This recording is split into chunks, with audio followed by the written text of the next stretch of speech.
Hello guys, welcome back to the channel, and in this video I'm going to share four reasons. I'm going to share four major reasons that after listening to those reasons, after listening to my logics, you will stop trading breakout and breakdown. If you are someone who trades breakout, if you are someone who trades breakout क्या breakout breakdown मतलब अगर resistance टूट रहा है तो you just go and buy from there, अगर support टूट रहा है तो you just go and short from there. So if you are someone who trades on breakout and breakdown, or if you are someone who has just entered into the market and now they are planning to start trading and they are planning की breakout breakdown strategy सबसे common strategy होती है जिसको लोग follow करते हैं. So let's start with this. So you are going to lose a lot of money. I'm saying, why I'm saying that, because now almost it's been almost 4 years I've been in the market, I've been trading in the market, and I could say that I have almost spent 16 to 17 months on the same strategy, on this like a support breakout, support breakdown, support strategies. And just trust me, like the results was very bad. I've lost a lot of money in this by simply using this strategy. That is the reason I'm now saying you that stop using this strategy, or if you are planning to get started in the market using this strategy, then stop. You should not trade this strategy.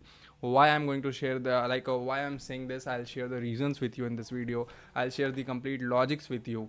And just give me a second. I hope आपको मेरी screen दिखी होगी video की. And on YouTube if you will just go and if you will search breakout and break down strategy, right, if you will just search share, आपको दिखेगा बहुत बड़े बड़े यूट्यूबर्स इसके ऊपर लाइक बना रखे हैं वीडियो उन्होंने. And the views are like 1.1 million views on this breakout and breakdown strategies.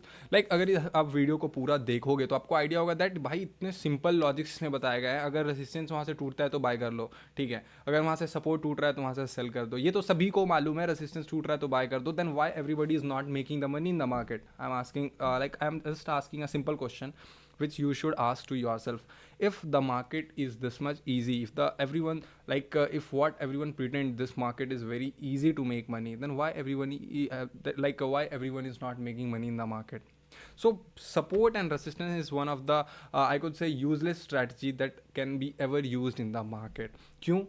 I'm going to share that logics with you. So let's start the video and let's go back to my doc file where I'm going to share what I'm going to be sharing in this video. So first I'm going to tell you, if you don't have idea breakout breakdown क्या होता है, I'm going to just give you a small idea breakout breakdown क्या होता है. After that I'm going to share what's the problem with this strategy. क्या problem है जिसके कारण आई एम सेइंग कि ये स्ट्रैटेजी कभी यूज़ मत करो. I have wasted a lot of time, lot of money on this strategy.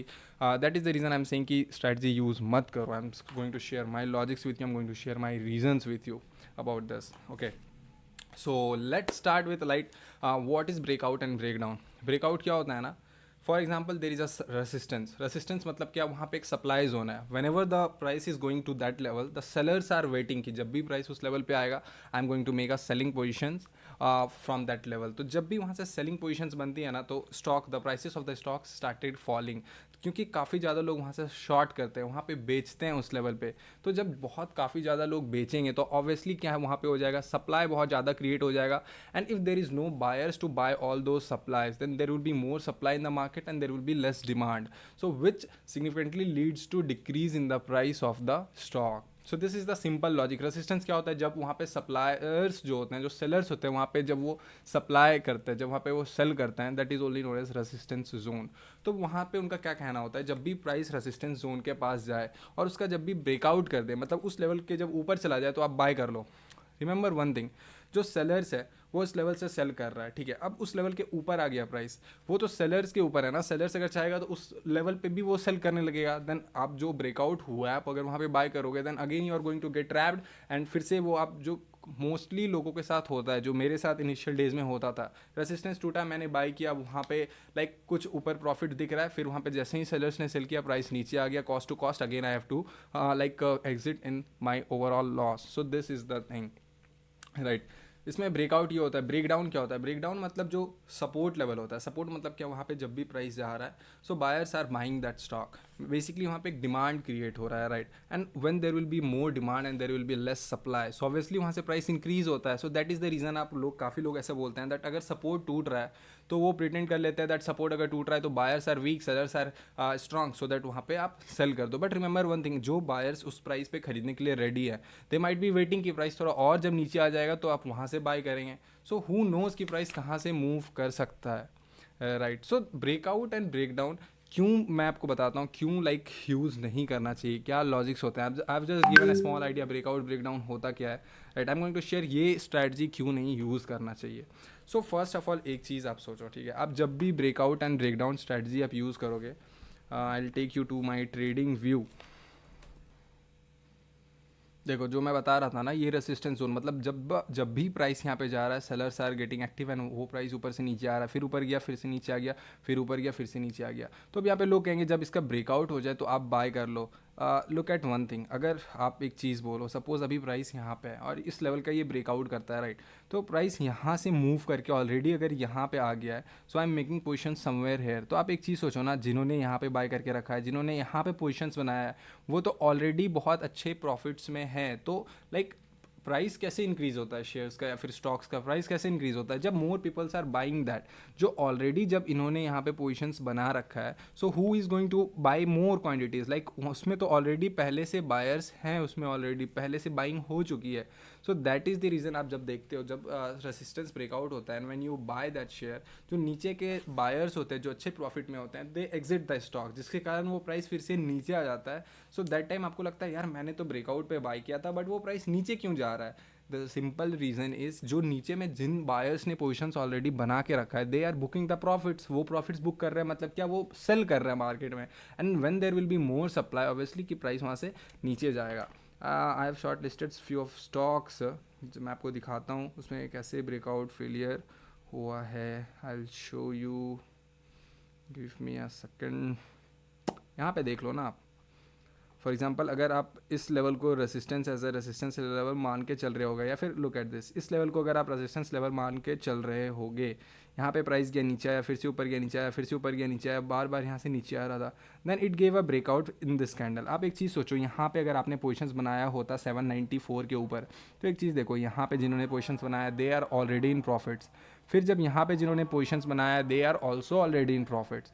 तो जब इनका यहाँ पे जिन्होंने बाय किया होगा 680 पे, they were in very good profits and the price was trading at 798. तो आप यहाँ पे बाय कर रहे हो बट ऑलरेडी जिन्होंने बाय यहाँ पे कर रखा है they are in very good profits. So अगर वहाँ पे वो सेल करते हैं तो ऑब्वियसली वहाँ से प्राइस ऊपर जाएगा या नीचे जाएगा. वहाँ पे जब वो सेल करेंगे तो supply will be more. So that is the reason आप ट्रैप हो जाते हो यहाँ पे. जो यहाँ पे मैंने बाय किया, यहाँ पे प्राइस थोड़ा ऊपर गया क्योंकि जो रिटेलर्स होते हैं उन्होंने पोजीशंस बनाया जो सिर्फ ये सिंपल स्ट्रैटेजी पे ट्रेड करते हैं, ब्रेकआउट ब्रेकडाउन, तो उनको देख के वो वहाँ पे बाय किया, जिसके कारण थोड़ा सा डिमांड तो क्रिएट हुआ. बट जैसे ही इन लोगों ने प्रॉफिट अपना बुक करना स्टार्ट किया, ऑब्वियसली प्राइस फिर से नीचे आ जाता है. So this is the reason, I think कि one of the most important reason. जो लोग बोलते हैं ना ब्रेकआउट लाइक सपोर्ट टूट रहा है तो बाय कर लो, रेसिस्टेंस टूट रहा है तो बाय कर लो, दिस कुड बी एप्लीकेबल जब आप मंथली टाइम फ्रेम पे ट्रेड करते हो, मंथली वीकली टाइम फ्रेम पे जब आप ट्रेड करते हो, लॉन्ग टाइम फ्रेम पे आप जब ट्रेड करते हो. सो उस टाइम ये हो सकता है दैट आपने जब मंथली टाइम फ्रेम पे जब बाय किया तो मंथली टाइम फ्रेम पे उतना जल्दी फेक आपको ट्रैप नहीं किया जा सकता है. But on a daily candle, if you, as I am a momentum trader, I plan for next 5 to 10 days कि मैं उसमें 15 से 20% का मोमेंटम कैप्चर कर लो, right.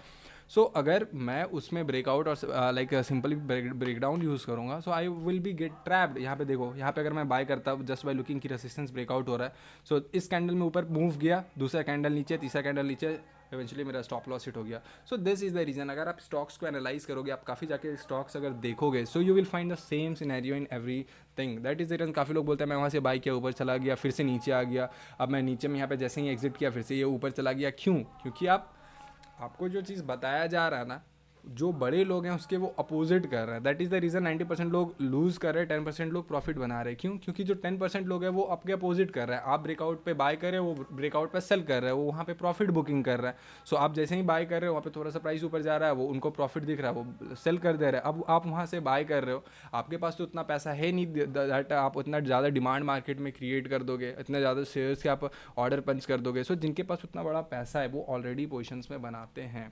So now the question comes here is risk, यार चलो ब्रेकआउट पे तो पोजीशंस नहीं बनाना चाहिए, बट कहाँ पे बनाना चाहिए, ठीक है।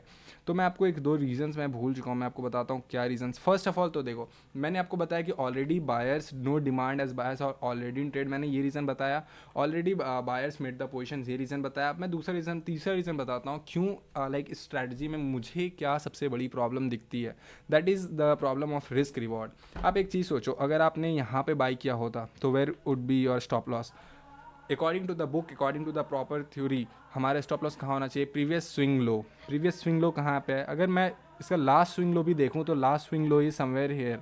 अगर मैं यहाँ पे देखता हूँ और अगर मैं इसको यहाँ पे मैं बाय करता, सो आप एक चीज़ देखो, 8% का तो मेरा इसमें स्टॉप लॉस लग रहा है। So if I am planning for 1:2 even, तो मुझे 8 to 16% का मोमेंटम चाहिए। That is, do you think that is possible in like 2 to 3 days? That is possible but not from this setup, that is possible from other setup, that is possible जब आप यहाँ पे bye करते हो। यहाँ पे कैसे बाय होता है? That is called fake and move setup, जो मैं फॉलो करता हूँ, जो मैं अपने यूट्यूब पे अपने सारे वीडियोज़ में बताता हूँ, जिसको आप ये मोमेंटम जिससे कैप्चर कर सकते हो। दिस इज़ ऑल्सो कॉल्ड, इसमें भी देखो, इसमें भी अगर देखोगे तो रेसिस्टेंस ब्रेकआउट हो रहा है, बट द प्रॉब्लम इज़ हम रेसिस्टेंस ब्रेकआउट से पहले हम इसको बाय कर ले रहे हैं। तो स्मार्ट मनी कॉन्सेप्ट भी अगर आप देखोगे, जो आजकल काफ़ी ज़्यादा ट्रेंडिंग चलता है, smart money concept, you will also find कि स्मार्ट मनी कॉन्सेप्ट भी यही ओवरऑल बताता है दैट आप जो स्मार्ट पीपल्स है आप उनको फॉलो करो rather than following the retailers. क्योंकि रिटेलर्स तो ओवरऑल वो आपके जो आपने बाय किया है वहाँ से वो बाय करते जाएंगे तो प्राइस इंक्रीज होते जाएगा। सो आपको जब ज़्यादा रिटेलर्स जब बाय कर रहे हैं तो आपको एग्जिट करना है, then only you are going to make money. And then only जब वो फिर से प्राइस नीचे आएगा, जब रिटेलर्स वहाँ पे सेल करेंगे, जब वहाँ पे सेल का डिमांड क्रिएट होगा, तो आप वहाँ पे बाय कर लो in a less price. So this is the thing. और कुछ रीजंस है, नो करेक्ट स्टॉप लॉस मैंने बताया, रिस्क रिवॉर्ड फेवरेबल होता ही नहीं है, वेंट साइडवेज। काफ़ी टाइम ऐसा होता है जब भी आप रेजिस्टेंस ब्रेकआउट हुआ आप वहाँ पे बाय किए, तो काफ़ी टाइम ऐसा होता है दैट मार्केट वहाँ से साइडवेज चला जाता है। क्यों साइडवेज चला जाता है? क्योंकि यार वहाँ पे ना बायर्स है ना सेलर्स है। बायर्स ऑलरेडी ट्रेड में है, सेलर्स प्लान कर रहे हैं कि थोड़ा ऊपर जाएगा तब वो सेल करेंगे। So it eventually leads to go market sideways. वहाँ पे बायर्स और सेलर्स दोनों ट्राई कर रहे हैं, वेट कर रहे हैं, तो वो मार्केट वहाँ से साइडवेज चला जाता है। सो ओवरऑल आपका जो पैसा है, अगर आपने ब्रेकआउट पे बाय किया तो वहाँ पे या तो स्टक हो जाएगा या तो थोड़ा ऊपर जाके आपको आके स्टॉप लॉस ओवरऑल हिट कर देगा। So this is the thing. And now the question comes here is कि भाई चलो अब वहाँ पे तो बाय नहीं करना चाहिए, ब्रेकआउट पे बाय नहीं करना चाहिए, बट बाय करना कहाँ पे चाहिए? That I am going to share in the next video. मैं कहाँ पे पर्सनली बाय करता हूँ, और अगर आप मेरी लास्ट वीडियोज़ भी देखोगे, अगर मेरा प्रीवियस वीडियोज़ देखोगे, you will get a complete idea कि मैं कहाँ पे बाय करता हूँ, so that I capture a momentum of 15 to 16% in the stock. So I hope आपको वीडियो पसंद आया होगा। This was all for you in this video. Thank you so much for watching this video. Stay tune for the next video. Till then take care, bye bye.